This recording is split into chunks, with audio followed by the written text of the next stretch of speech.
हमारे चैनल को सब्सक्राइब करें और बेल आइकन को प्रेस करें और लेटेस्ट वीडियो जानें सबसे पहले।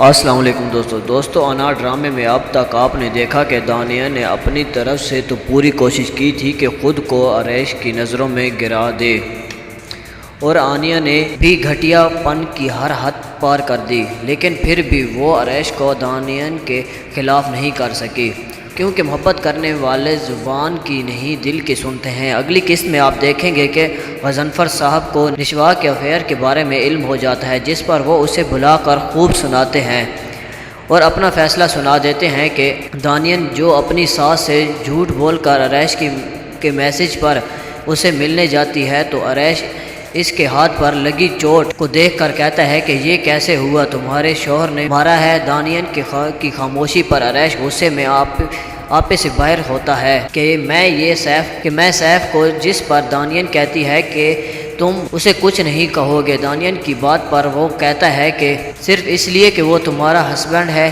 जवाब में दानियन कहती है कि हाँ, इसलिए कि वो मेरा हस्बैंड है। निशवा अपने बाप के खौफ से उनके सामने छुप कर जाती है, लेकिन वो अरैश को आनिया के सामने चिल्ला कर कहती है कि मुझे नहीं करनी अल्तमिश से शादी। डैडी चाहते हैं कि वो मेरी शादी ज़बरदस्ती अल्तमिश से करवा दें, लेकिन मैं ऐसा नहीं होने दूंगी। आपको मेरे लिए डैडी के सामने स्टैंड लेना होगा। आनिया की गैरत इस बात को गवारा नहीं कर रही कि जो लड़की इसके भाई को बार बार रिजेक्ट कर रही है, वो उसी लड़की को अपनी भाभी बनाए। इस वजह से गज़नफ़र साहब ये सुनकर आपे से बाहर हो जाते हैं कि तुम मुझे इस रिश्ते से इनकार कर रही हो। तुम्हें पता है कि मुझे ना सुनने की आदत नहीं। जाकर इसे राज़ी करो। जबकि दूसरी तरफ नाज़िया अल्तमिश को ट्रप करने की पूरी कोशिश कर रही है।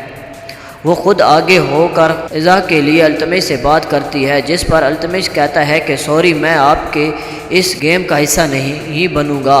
इधर अल्तमिश को समझ नहीं आ रही कि वो इज़ा से शादी करना चाहता है या नहीं, लेकिन दूसरी तरफ इज़ा के वालिद कबीर से बात कर लेते हैं कि तुम्हें इज़ा कैसी लगती है।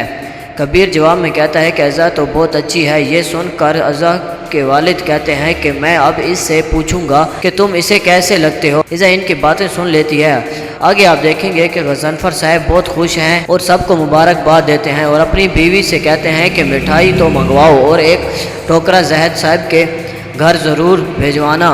यूँ लगता है कि उन्होंने आनिया पर दबाव डलवा कर अल्तमिश को निशवा के लिए राज़ी कर लिया है। तो दोस्तों, ये थी हमारी आज की वीडियो। मज़ीद वीडियोज़ के लिए हमारे चैनल को ज़रूर सब्सक्राइब करें। अल्लाह हाफ़िज़।